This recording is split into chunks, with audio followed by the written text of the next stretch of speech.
Hello, and welcome to this rather impromptuous podcast from me. I'm Nikki, otherwise known as Worms T17, and joining me for this rambling session is my friend James Sullivan. Hello. Today's broadcast is brought to you by coffee, the only thing saving your grace when you wake up in your mid-30s past 11 o'clock in the morning. Always with the product placement. That's what I like about you.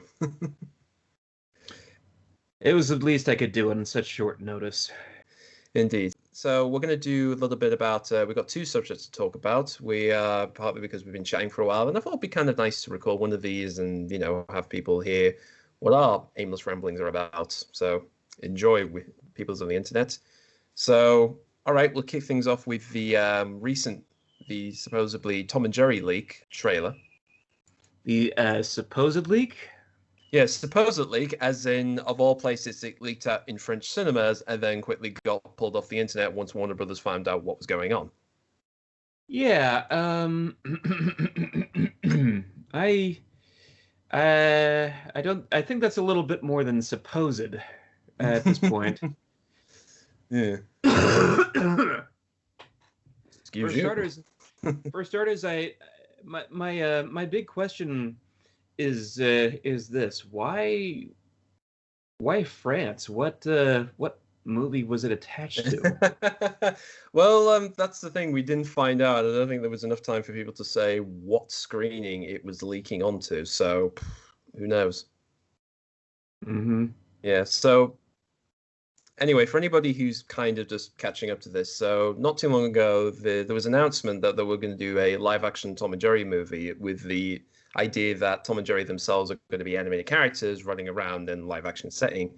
And supposedly the first trailer for it was shown in French cinemas.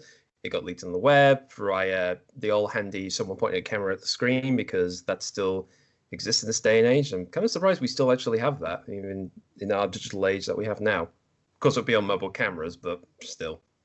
Mm-hmm. Well, let's see here. I remember first catching on to this project at least 10 years ago. Was the earliest that I'd heard about it. Before that, it was just jokes. There was once upon a time in the floundering days of the internet, there was a joke website that did a review of a Tom Green movie, not Freddy Got Fingered, the other one. Oh God. You had to put that movie back in my head. That has been, that is. I don't normally cringe that much, but that makes my mind want to shrivel up into a tiny little pea and just forget any knowledge of it. They took a screen cap of Tom Green in Road Trip, putting a mouse on his tongue, and the caption said, "Tom Green practicing for a live action Tom and Jerry." Oh God. So it was only a joke then. That was over 20 years ago. And well, I guess now it's happening. They actually tried to start seriously taking this into consideration when around the same time they greenlit the Yogi Bear movie. That was the thing, if you remember that, ladies and gentlemen. Mm-hmm. Again, in the same way, I don't want to remember that other movie he just mentioned, so that's probably the best way of So this is memories. This is a great way to start off the podcast. Yeah, but anyway, so I've been looking up, so the information that's been said, so this has been in the works for a few years now. I think they announced it about maybe 2-3 years ago or whatever. And as I said, like I said, the trailer got leaked out. There's some footage, and people, initially on Twitter, and then Warner Brothers took it off. And for what we know of, I've read up a bit about what the supposed idea of this film is. So apparently it's all set in a hotel. Apparently a lady who finds an alley cat, Tom, basically hires him to get rid of Jerry, who's causing mischief around the hotel because she wants to get him out before this big wedding due. So that's basically this idea of the film. It's essentially like a very basic, okay, Tom is hired to get rid of Jerry, and hijinks and hilarity ensues. This is Chloe Grace Moritz's character. I think so. I do know. Sorry if I don't remember all the names. I did read a few of them. I know the guy from the Ant-Man movies, the one who does the long stories about I was at an art gallery and I met this fine lady type thing. So it's him. So if maybe I should flash his name on the screen. So there you go. Future me knows. Past me doesn't. Mm-hmm. Well, let me pull this up here. It's being directed by Tim Story, who has at least to say a bit of an interesting history. Yeah, for those who probably know anything about Marvel, it's like, oh yeah, he's the guy who did those two Fantastic Four movies, and somehow he managed to mess up like Galactus of all things. Like you would give him literally giant godlike being, and you turn him into a cloud in space. I'll take those Fantastic Four movies over, the last one, the last disaster. Yeah, and then there was also Taxi, which was just weird. But yeah, somebody thought, hey, he's gonna be good at doing this. Yeah, I mean, I did check out. I mean, he's also done a lot of like Kevin Hart's like stand-ups. I think he also, I guess, directed them, maybe directed video, whatever they were. But yeah, he's kind of done a lot of comedies, particularly for, ideally that sort of type of level that you said, Taxi and Barbershop, was it? If that was what it's called, right? So I know of this person, but like I said, it is one of those like, okay, so you're known for doing these, now you want to do this like essentially animated kids film, so. I don't know how you get to there, but hey, we're not in Hollywood. But yeah, so this idea of so the big thing is like, we should stress this actually, we were able to see a bit of the footage of the film before it got pulled off. And we will say for what at least we saw of it, I will say it looks like they get it in terms of getting at least the look and type of humor that Tom and Jerry is known for, i.e. the chaotic slapstick, accession over another, crazy stuff over and over. I'm taking into account this plot synopsis. I guess this makes Jerry the villain. Well, it depends if you know your history of Tom and Jerry stuff. It's like, is Jerry the antagonist or not? Or depending on the scenario he's in or setting. So I don't know. I mean, I'm guessing that with this type of movie, I'm guessing it's going to be that obviously they'll have their spit and then something else will come up. I think there's going to be some sort of, I guess the hotel manager is going to be like the main antagonist. So there's going to be hoo-ha or whatever. And maybe Tom and Jerry have to team up with the lady at the end, that type of deal. Stuff. Because they always have to put. They've been going the frenemies route these past several years with the franchise, which is mixed results. To say the least. Yeah. I should definitely say that it's funny that this is in the works, considering that, it's funny to compare this. I mean, again, we'll see eventually we'll get to see this movie in 2021, I think it's scheduled for, but it is funny comparing this to, say, the last time they'd done a theatrical release Tom and Jerry movie, which I remember being in the cinema. I was a kid when that came out, so I remember that vividly seeing it. The good old days of the early '90s Tom and Jerry movie. But guilty pleasure. I bought it on video as a kid. This I sat back and I watched this unfinished. And no, unfinished is not the word here. It was an incomplete trailer leak. They chopped off the front side, because whoever recorded it had to whip out their cell phone in time. Just wasn't going to happen. Yeah. And go on. And I'm watching this and just saying to myself, I don't feel anything. I don't know why. And I've been a fan of this franchise ever since I was 8. I I hate to say it, but it was that particular it was that particular time period where the Aspie obsession kicked in my youth. So, Oh dear. but yeah, that's about the size of it. And I'm looking at this now as a 36-year-old man and saying, well, it's a lot of effort, but I don't feel anything. Mm. I don't know. Um, I don't know what it is. Maybe I have to hear the trailer in English. Maybe I have to see an actual trailer of an Mm. actual full trailer. There's Well, a there's so much there's so much effort put into this project to try and make it look legit. I mm. mean, the animation in here is something all I, is something to sort of to be desired, but it's a mixed bag. I don't know if this is. It looks like it should be cell shaded. Yeah, this is something I'm going to bring up. I mean, just very quickly. I mean, given that this was filmed on somebody's like camera phone or whatever. I mean, I'm trying to remember the last time something like a trailer like this got out. I mean, I think the last time I saw like people just uploading, we filmed this in the cinema was like for Transformers: Revenge of the Fallen. Like that was when people just like, oh my God, have you seen this or whatever? So that's as far as go. I remember something like this equivalent of like, whoa, what is this coming out? But Mm-hmm. again, we all know what that turned into.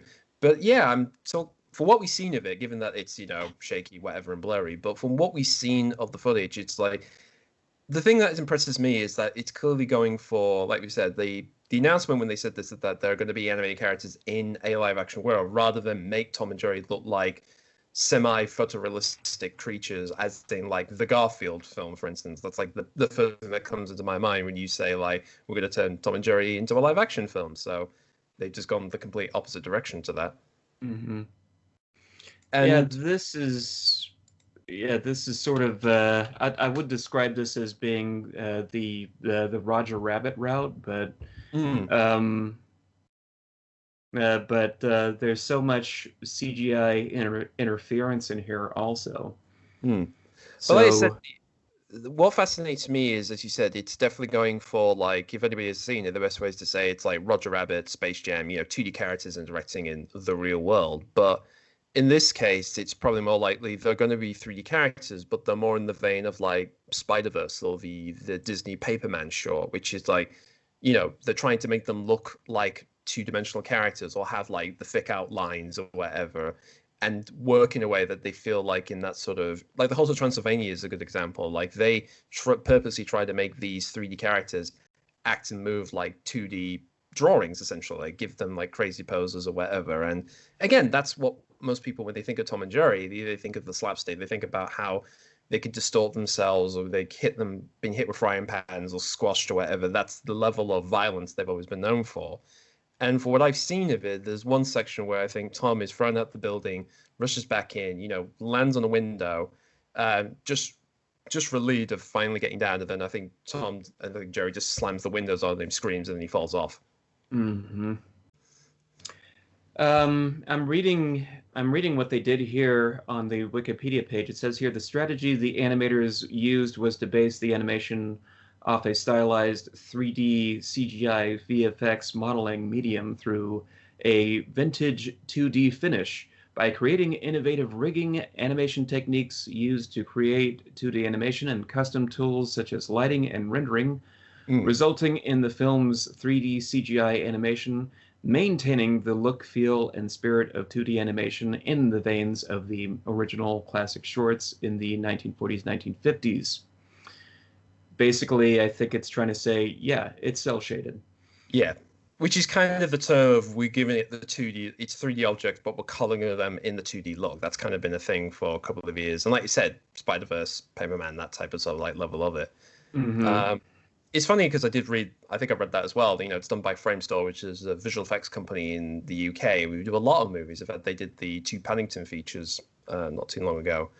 And like I said, I mean, once we see clean footage of this, I mean, I am interested to see how this will look. I mean, The other film it reminds me, there's two other things it reminds me of. One is the Rocky and Bullwinkle film good few years ago, which kind of was sort of in that same vein. Like they were 3D, but give them like flat colors of a 2D character. Mm-hmm. And it is interesting because, again, in this film, like there's a segment where, supposed to be in the trailer, there's a segment where Jerry gets flung off in front into an elephant and they all start running around. So the animals are supposed to be, it's not just them that the only 2D characters. It seems like, oh yeah, other animals are going to be 2D dimensional characters. So it's kind of questioning, okay, so in this reality they've made up for this movie, are we going down the Roger Rabbit route where it's like the animals are cartoon creatures and only humans? So you know, that kind of like level of. Are we gonna go for this? Are we gonna go for this type of universe where, who knows? Maybe we'll see. Maybe we sit down and watch the movie, see some lady walking her dog down the street, and the dog's tyke or something like that. Yeah, I mean, again, I wouldn't. I mean, if it was me, I would like, yeah, that'd be kind of a funny little gag to put in. So. Or maybe Barney Bear works at the hotel as a janitor or something. We'll we'll see what we can do with this universe to try and question the sanity of the viewer. But yeah, the way that the 2D 3D looks, it's weird. You know, I look back to this day on Who Framed Roger Rabbit, and that entire universe still somehow manages to maintain the appearance of everything being in the same frame by not just the fact that animators drew on the frame, so to speak. Not just that they rotoscoped, but also on top of that they layered hand-drawn sort of blending frames to make the lights in the atmosphere refract naturally, looking off of everything in the atmosphere. And they did that. That was partly achieved by having a stuffed rabbit in some of those shots. You know, they recreated that. They recreated the shots with Roger in there and just said, okay, draw it with light refractions like this. Okay. It's a kind of thing normally if you've ever seen when they have digital characters in today, they would either represent them with like a stick on a tennis ball or just have a ball basically with a reflection on it. So it's to say, okay, this is the environment mapping. So basically we can take that, put it in the machine, and we can put the lighting so they feel like they fit in there. And as you said, you know, Roger Rabbit, that was a really hard thing to do, obviously, back then, because like you said, they were doing still self-produced, but they were having to reflect the light on. They also did sort of semi-puppeteering. You know, I know Bob Hoskins had to pretend obviously a lot of the stuff that isn't there, and also they did like slight rigs like for people like whenever they're in outfits or opening doors or whatever. So again, it's funny to see to do this now. I mean, it's kind of that attitude of, you know, a lot of it more, it's easy to say, oh, it's all digital, but it's still a lot of work to figure all that stuff out, especially if you're doing something with Tom and Jerry, which is, as you said, it's going to be a lot of slapstick. So you're going to have things splatter, bash, crash, walls breaking, whatever kind of chaos they're going to do. But here's what sort of distracts it from the 2D aesthetic for me. And this is just a nitpick. You can look at the you could look at the trailer, look at the for lack of a better term, fur rendering, because we know that's all flattened out here. You look at how they're represented in this 3D atmosphere, and you know Tom's outside. He's being rained on, and you can see the water droplets collecting on his body, and what should be, even though it's cell shaded, what should look 2-dimensional now looks 3-dimensional, and that's what's that's what's kind of throwing it off for me personally. Mm. I mean, Um, again, it's like I'm trying to think like the last time we've seen something like probably on this similar scale is maybe like something like the New Tunes Back in Action, which again was like they same technique, basically 2D characters interacting with, human beings. And again, it's sort of set up in a world that it's kind of like this is all just one silly cartoon world they're living in. Back in Action is underrated, I think. Well, that's the thing. I mean, Back in Action, this is something I want to bring up with Tom and Jerry, is in Back in Action, of course, the whole idea was it was still Ken and Looney Tunes still do their shtick in this, back then 2003 postmodern ironic, I guess, entity that was the world that we were living at that point.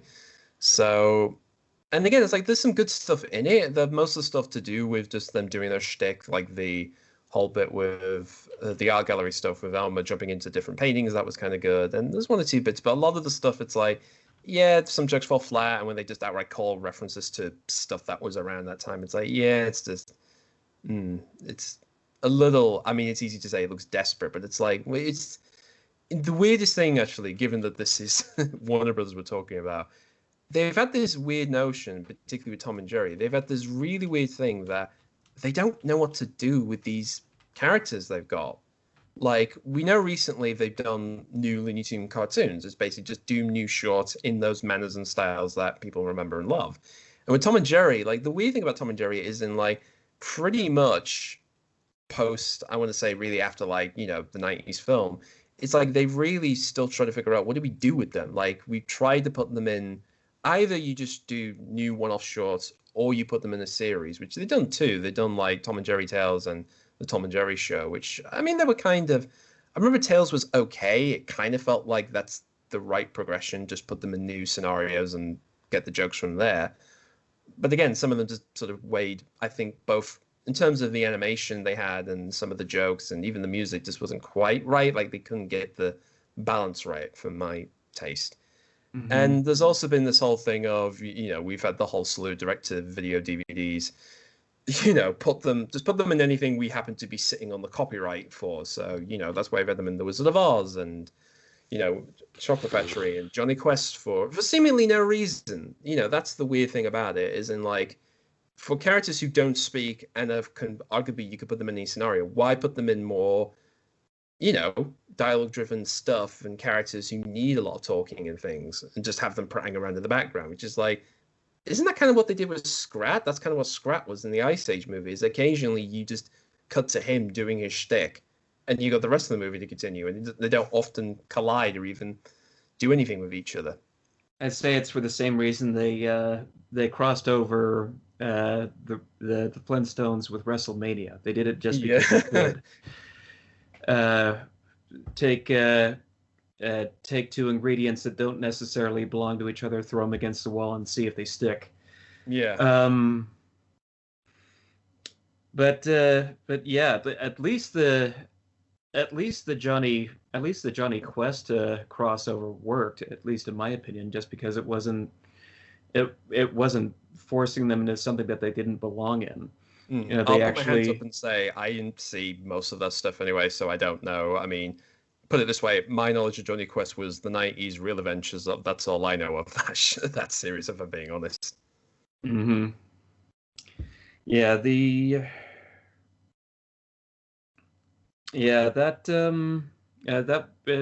one was a good callback. It was its own thing. A good crossover, a good use of characters from both franchises. So I look at this, but yeah, I look at this movie and I still just don't know what to think at the end of it. No, it's my deal. Mm-hmm. I mean, you're cautiously optimistic. I mean, now that I've seen a bit of this is the thing, because I was curious from the moment they're saying we're having them as animated characters in the live action world and we're going to make them look like what they're supposed to look like. I mean, that got me. That's more eyebrow raising, if that's a phrase. And then when I saw the leaks, I did think, okay, they're kind of going in the sort of right direction with this in terms of how to portray them and how to see them. I mean, at the end of the day, it's going to be down to all the stuff in between, i.e. the stuff with the humans and their plot lines and how that all collides with each other. Because I will say this with the 92 animated, if it's 92, it's basically the last time they did this was they basically put Tom and Jerry. I was saying this to a friend of mine. It's like it starts off being about Tom and Jerry to begin with, and then you get them talking, and that's kind of the big hook. But then once they have one or two songs, then it sort of turns into, oh, now it's about this orphan girl and these awful step parents and whatever. And it's like they're sort of just dragged along into this. In a weird way, that's kind of what's happened to Tom and Jerry the last couple of years. They've been dragged into other things that they don't need to be a part of. Well, I'll tell you what the mindset behind this is actually. In the with the case of the 1992 film, it didn't follow the Tom and Jerry formula.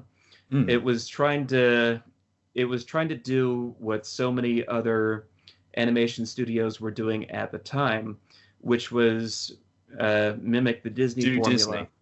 Yeah, just do Disney. And see if that works. And that's how we get that's kind of sort of how we get movies like Fern Gully and Once Upon a Forest, which wasn't so bad. And of course, every Don Bluth movie made during that period.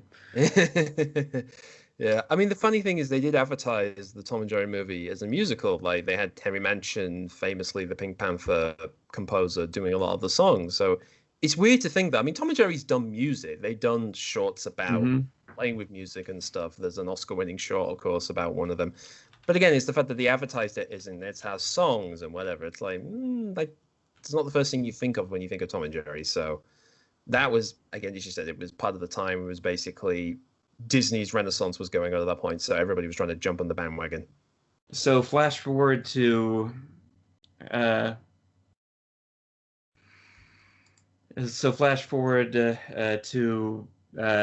now, where we're actually getting a live action Tom and Jerry movie. Around the time that this was first announced, the popular go-to family films of the time were the Alvin and the Chipmunks movies and the Smurfs movies, which variable quality, really. Yeah, we'll put it this way. I mean, to say the least. Yeah, I mean, let's be fair. It wasn't too long ago when we heard Sonic was going to get a live-action film, and we just thought it's going to be like them, isn't it? It's going to be like in one ear, out the other, and we'll just go, oh yeah, that was the thing. I mean, fortunately enough, the Sonic movie, at least, I mean, we found it enjoyable for what it was. But like I said, I mean, I find it odd. I mean, it's always odd when they do anything with these characters. I mean, they've been around since the 40s, and like I said, arguably you can put them in anything. You could do anything with them, and yet somehow, like you said, they just put them in such bizarre things the last couple of years, and it just makes you wonder. You know, at the end of it, it's like, do you really get what made them popular in the first place, or what attracted people to them? Because that's, I mean, ironically, I would say, if anything, the modern day equivalent of them, in the sense of you could just put them you just drop them in like you put them in a bowling alley, or you put them on the ship, or you put them in a desert island to just watch the crazy stuff, are probably the Minions. You know, the Minions from Despicable Me. It's like you could just drop them into a thing and just, okay, what kind of gags can we do? What kind of silly things can they get up to? What one of them gets into hijinks or whatever. So, you know, that's where it also stems off from.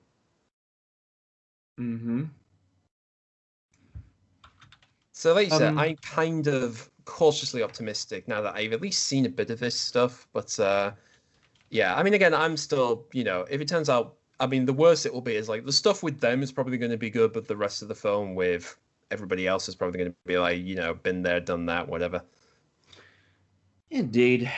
And I think that, yeah, at the end of the day, this is just going off another trend. And you know, we can see whether or not it works at the end of the day. Yeah. So I'm not holding my breath for anything, though. I'm Uh, intrigued. I mean, that's the thing. I'm intrigued more than anything else, but I'm not putting out hope that this is going to be great. Although one last thing I'll say before I move on is that the first thing it actually reminded me when we finally got to see this was there was an old car advert for Ford, and particularly depending if you're in the UK or the US, particularly there was one with Tom and Jerry. So they start from the TV, run into somebody's houses again, still as themselves, but then get into hijinks with Jerry hiding in the Ford Mondeo. And I remember that being on for ages. And it's weird. It's like because particularly here in the UK. In fact, I was showing James this just before this. It's like we've had a bunch of ads. There was one with Yogi Bear to do with the Muller yogurt company. So there was one, and there was one about Halifax, which is a bank company, and they've used Top Cat, Scooby Doo, the Flintstones. And weirdly enough, it's like in a weird way they probably done better jobs with them than any of these subsequent, Hanna-Barbera attempts to revive these characters in, as you said, through direct to DVDs or feature films or whatever. It's like, I don't know. It's like weird. I find the more interest. It's weird that they've seen better used in adverts than anything else. oh yes, you mean that horrifying bank advert where aliens come down and turn everybody into Hanna-Barbera cartoon characters and they lose their That's the identity? Muller one. Yeah, that's the Muller one where it engulfs a police officer that turns into Yogi Bear. That's supposed to be cute, but I'm watching that. I'm like, it's secretly horrifying. Also, Well, they also then suddenly people turn into like the Mister Men as well. They appear in that as well. So and Muttley comes out at the very end of it. yeah. What is the? I watched that and I was just like, how is this a bank advertisement? No, the bank ones are just they go to the bank for a loan. Like Tom, like Top Cat, for instance, goes up and like gives them a sub story of like I need to feed my family. Here they're out the window, and then like they get a loan to like live in literally the equivalent of a manor house, but it's made of trash cans. Yeah. Don't you feel? Yeah. Don't you people feel lucky about how your money is being spent? How your bank loans are being sent out? Yeah, Yeah. especially especially if you know you're in good advice, even when you're prehistoric cavemen who understand the modern world but still use rocks for just about everything for housing and vehicles. Hmm. So yeah, at least the Tom and Jerry car advertisement was amusing. I did remember that from years ago because even though I don't live in the UK, I know my way around the animated world. It's been put on the web. You would have seen it, I guess, at some point, wouldn't you? Hmm. Yeah.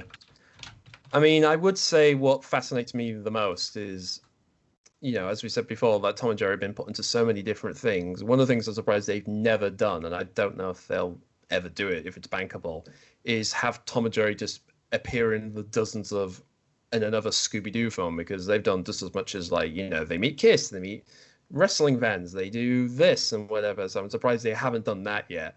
Oh, Though that is a stretch. I don't know what you can do with, a bunch of, you know, two characters from the 40s and a bunch of hippies. I don't.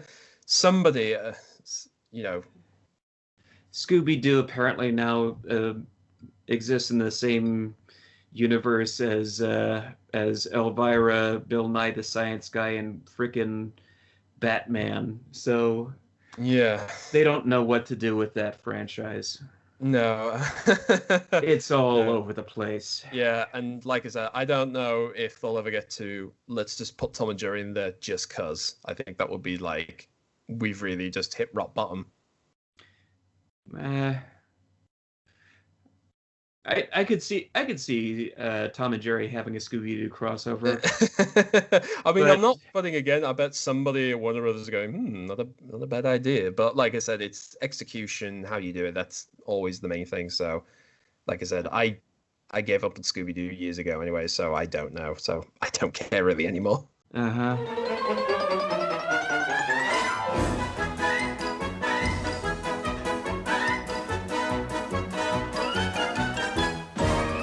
But speaking about something that else we will care about, or at least a lot of people will be caring in a minute, is our second subject is we've recently heard the news that apparently, not long after Animaniacs has finally come out of nowhere to say, yes, that reboot's finally coming out for Hulu, that Tiny Toons is now coming back for HBO Max. So, yeah, that was kind of a jumping on the revival bandwagon quite quick.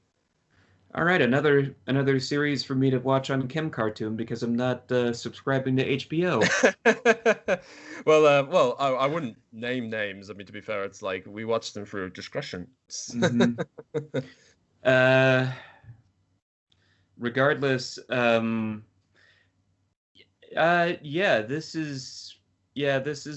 this series is probably bouncing off of the popularity of the idea of an Animaniacs revival. Yeah, I'll say that.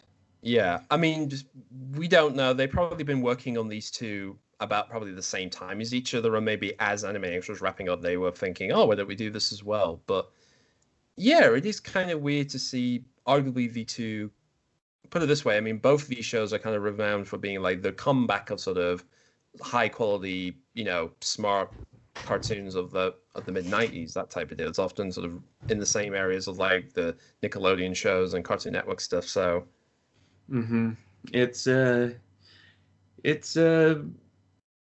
saying, hey, if Nickelodeon can have comebacks for Rocko's Modern Life and Vader Zim go directly to Netflix, then why can't we do something? Yeah, although Hey Arnold got Nickelodeon showing, there's the weird thing. They were happy with Hey Arnold to have its movie finally after so many years, but that's a whole other story, Yeah, it's the actual Hey Arnold movie instead of the Hey Arnold movie that we got. Yeah, which was just a TV special they just shoved in the big screen. So there you go. Tiny Toons Luniversity. Yes, that's what they're calling this. This is supposed to be the next step up.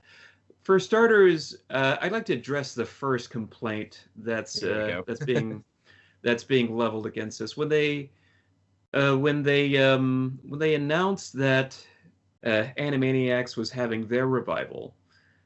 The big thing that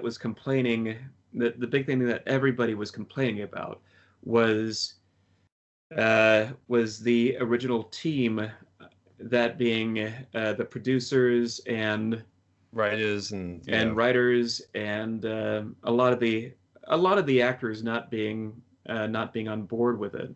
It was a completely new team. It was just being spearheaded again by Spielberg, who, hey, he has his hands in everything, so why not? I mean, his name's on top of both of those things, so there you go. That's one reason. My reaction to that was, I don't really care if they're not involved. For two reasons. One, so long as fans of the source material are carrying this, then they could turn out a serviceable product. It doesn't have to be exactly the same. No. And two, I've been in contact with some of those people over recent years, Rob Paulson, Sherry Stoner over Facebook and whatnot, and quite frankly, those people are shit. Well, this is all opinions and views of James, No, it doesn't reflect on. Well, okay, let me rephrase that. They had their time. Somebody else can handle this. Are you saying the roles they played, or just is that what you're trying to say? Yeah, they had their moment in the sunshine when back in the 90s, when that was their heyday. I don't have a problem with letting somebody else take in the spotlight. It could lead to somebody else getting the same type of appreciation 20 years down the road. I mean, for me, it's more the case of. The case is obviously if the artists are still alive and are still willing to do it, ideally you want to get them back and do it, which is what they're doing for Animaniacs. I mean, on the Yep. sort of the producers and writing side, I mean, like you said, more or less is. I mean, we probably know that most of the people working on Animaniacs now are going to be fans of the old show anyway. So you're going to get people who either love the show and hopefully understand what made them work.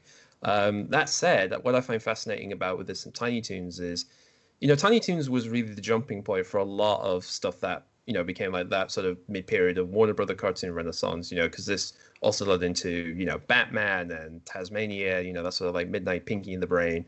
So what I find fascinating is particularly with there isn't much for Tiny Toons because a lot of the people who worked in it. I mean, like the key people behind Batman, like Bruce Timm and Paul Dini. They were both artists and writers for that show. And of course, once they figured out, oh, what do you want to do next? Well, we like to do a Batman cartoon, and then they just left it and moved on. Every time they do a new Batman cartoon, do people complain that they tend to complain who plays Batman in live action films? That seems to be the trend. do they complain about who the writers for this new show are not like the old writers? Yeah. They're not the same old writers. Okay, so they leveled that complaint maybe with the Killing Joke, but that was just one. Just one deal. Yeah, that's a different kettle of fish. Yeah. Regardless, to anyone who says that that the Animaniacs reboot is still not going to be good because of that, well, I think that there's going to be. I think that we've seen the teasers. There's promise here for something good. I mean, they understand it. I mean, for what we've seen of the footage of it, because for a long time there was nothing of this Animaniacs reboot.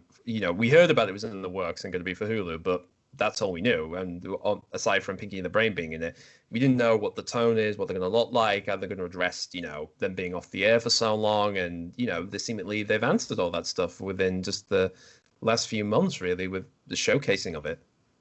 They seem to have glossed over the fact that Wacko's Wish happened. Yes, we talked about this. Yeah, we did say, like, if you notice on the gravestones, they're supposed to be died in 98, although Wacko's Wish was 99. So it's kind of like, and that technically was sort of the send off of Animaniacs anyway, in a sense. Mm-hmm. The what I was going to say was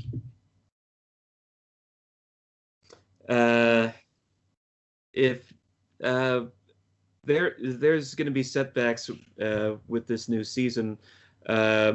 They just having the Warners and Pinky and the Brain is not necessarily going to be interesting enough. I hope they eventually filter in some of the older characters, because that's where the show really shined. Also, was being experimental and being a bit more of a variety show.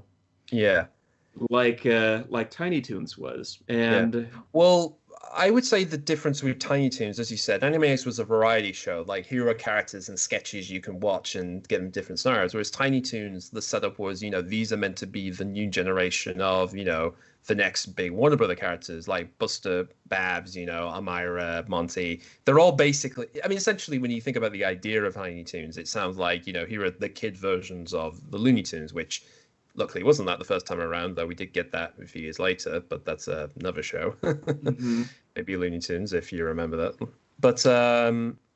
But yeah, with Tiny Toons, again, it was the idea of, because the setup was that they all lived in this one community, because in Animaniacs, like, they were kind of more or less separate. They were like, they have their skits and they do that. They occasionally crossed over, but it's like, this is a Warner cartoon, this is a Pinky and the Brain thing, this is a Slappy thing, and then may have some threads or they'll pop in, whereas in Tiny Toons, the characters would always interact with each other. They would come into each other's cartoons or whatever through different means. So, and again, because they were supposed to be at a university, seeing how the show is, supposedly what we're going off with is an image of Buster and Babs supposed to be grown up a little bit, or at least in now college years, I guess, is where they're at. Supposedly this new version is going to be in. And yeah, let's talk about that. They're calling it Tiny Toons Looniversity for a reason. They're slightly they do look like they're supposed to be slightly older now. They supposedly in this show they've moved up a grade or a couple Yeah, grades or something like that. yeah. Oh, and I was gonna say, if you once again, if you don't like reboots, DuckTales. That's all.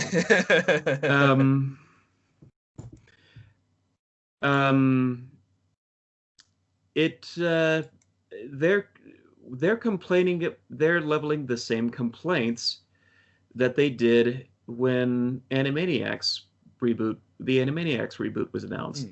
And I'm looking at the drawings that they have so far. I don't see anything to complain about.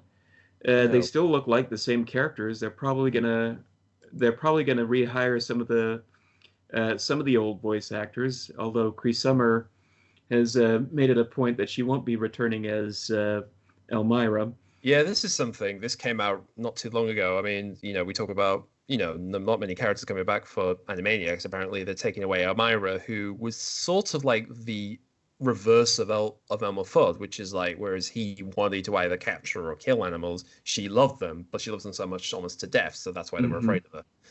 And I was telling you this actually, while we were discussing this off air, but I remember there was a weird time where they tried to make Elmira kind of like they wanted her to be like a star of her own thing. Like there was one Tiny Toon episode which was just about her and her family. They had her appear in Animaniacs, and of course there was the sensational that was Pinky Elmira in the Brain. So there was a Mm-hmm. weird. I don't know why. Maybe they realized after all these years, it's like, you know what, she can't have her own. Maybe she's just better in an ensemble cast, but apparently decided we're not going to bring her back now.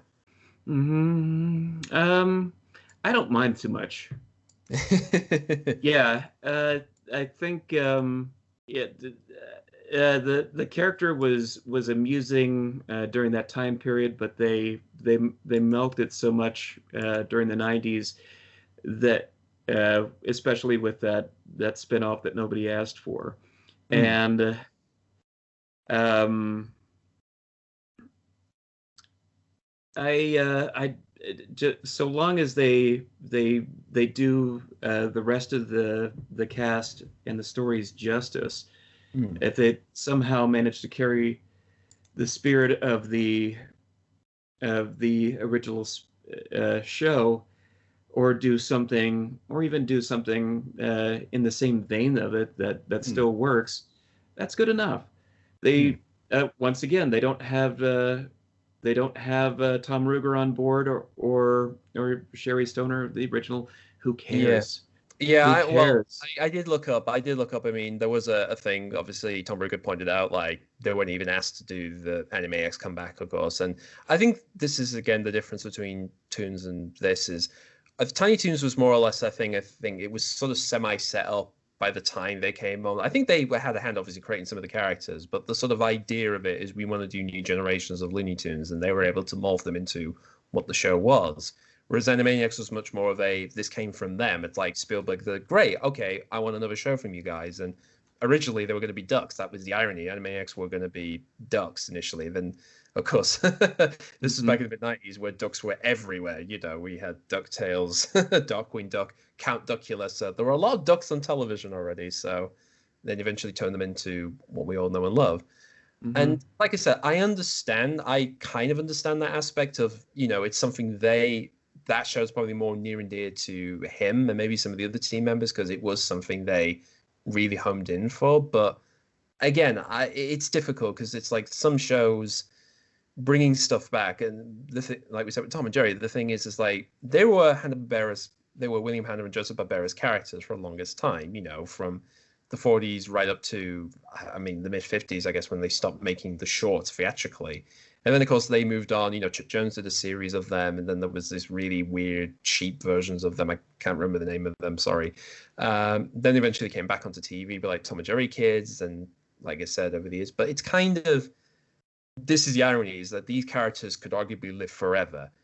And to give them to new people a new lease of life, it's a bit kind of, it's a bit odd. It's like sending a child off to college, and it's like, you gotta have to lead them on their own now. You're no longer responsible for them. Maybe this is a bit too poetic waxing I'm doing here, but that's the sort of level I get from that. I mean, don't get me wrong, there's always this typical, where's my paycheck for doing this thing again? So maybe, Mm-hmm. maybe that level. But again, I kind of like I said, I think with more Tiny Toons, it's interesting for me because the point of that show was kind of we want to do the slapstick, satirical, making fun of stuff at the times things, which when it was out, when it was new, it was right on point and seemed very relevant. Now it seems way, watch them now, it's like thinking, oh yeah, that was the thing, and this was, oh yeah, this was the thing of the '90s. So, I would say Tiny Toons is slightly more dated than Animaniacs in terms of its reference pool of jokes. They can still be funny, but you can definitely tell that that was a product of its time, and you can tell that. So bringing them back to do now, I'd be interested to see what they try and do with them. Mm-hmm. Yeah, I'd say you're correct there. With for the most part, at least. I think I'd I'd be interested in seeing what Plucky's up to these days. Yeah, well, let's be fair. Plucky was the wannabe. He was always trying to be the breakout star, like his mentor Daffy. So, kind of makes you wonder. Yeah, And I hope they bring I hope they bring the rest of the cast back in a manner uh, that respectably shows the roots of the show. hmm. Um, I just guess we'll have to see because you know it's funny. Tiny Toons did not run for as long as Animaniacs. Hmm. It only had what 2 or 3 seasons, It I did. I mean, you think. had like a couple of specials and the How to Spend Your Summer Vacation direct-to-video movie, which I still have to this very day. I still have that old VHS to this very day. Hmm. Um, yeah, I know Animaniacs was from '93 to '98.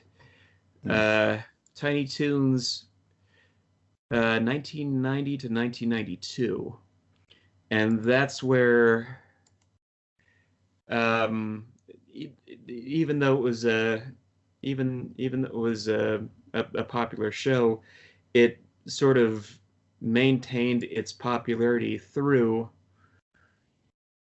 uh, a variety of different situations that followed. Hmm.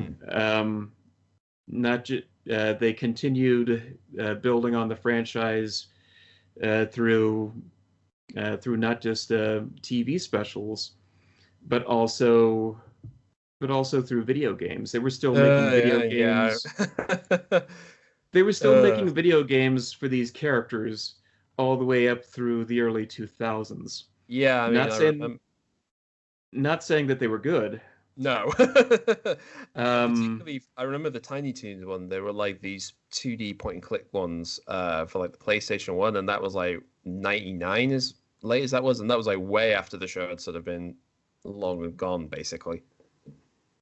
yeah, they had yeah, in terms of the games, the ones that I played the heck out of were the back in the day at least were the NES one, the Super Nintendo one, and the Genesis one, all of Hmm. which had their variable premises, and they were good. They were good, solid games, Hmm. uh, particularly for their time periods. I look at what they did in the 2000s, and the one that I played a lot of was for a while was Buster's Bad Dream for the Game Boy Advance, which was an entertaining beat 'em up game. Well, uh, I wouldn't have guessed that from the name of the name of the game. That's for certain. yeah, and then they were gonna have Defenders of the Universe for GameCube, and that got canceled. But that looked like it was gonna be trash anyway. Yeah. That just you know they 2000s uh, was was a period where they had so many uh, cash in on this particular TV show uh, uh, or uh, or movie, and I mean, make a game based off of it. And so many of those were sloppily put together. Yeah, there was no Just tossed shortage together. of. Yeah, there was no shortage of. Here's a tie into a popular thing that only had a few months to work on, so don't expect it to be that much fun.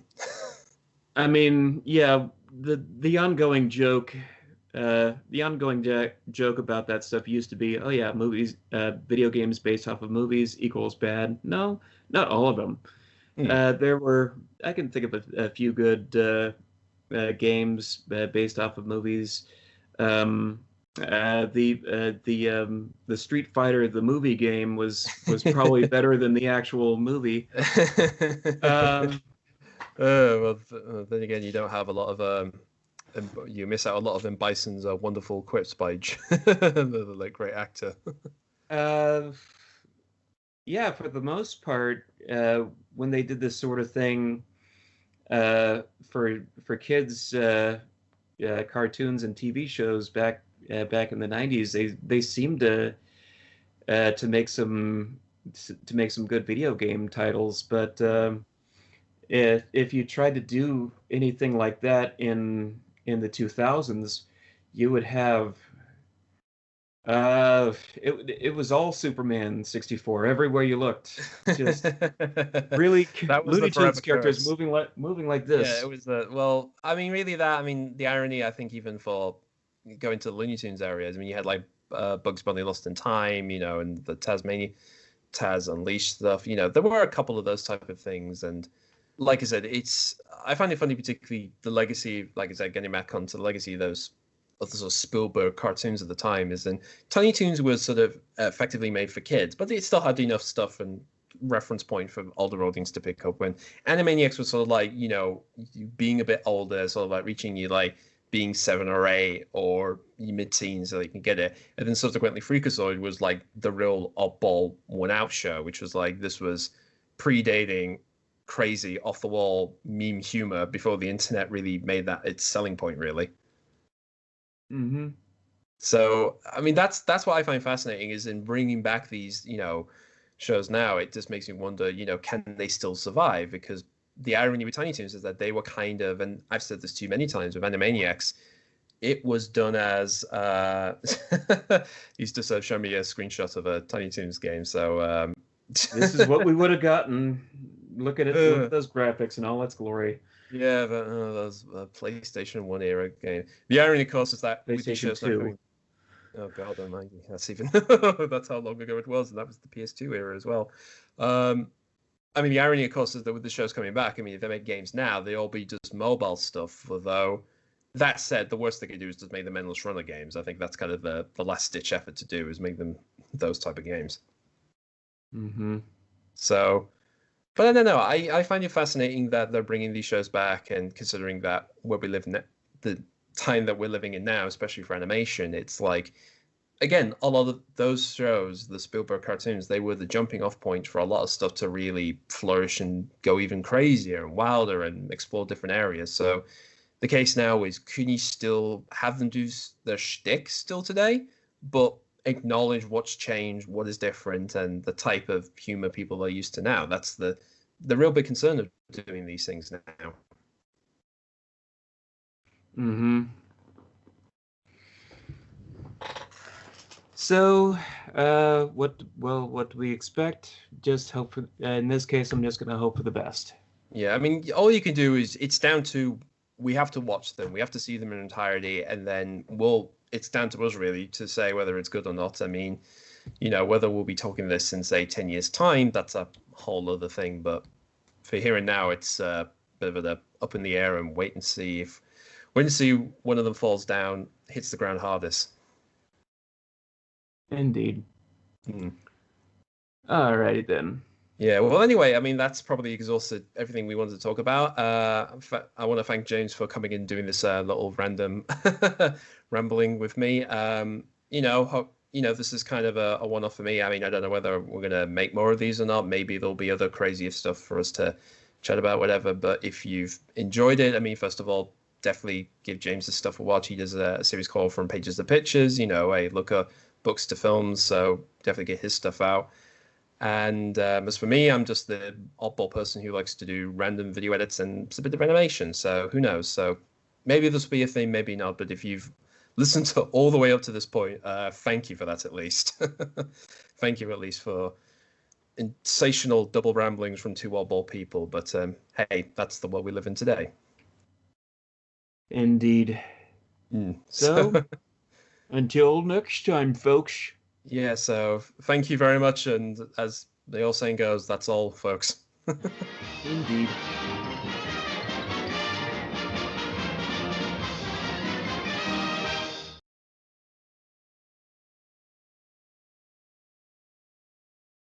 Let's bury that book! That book's attacking!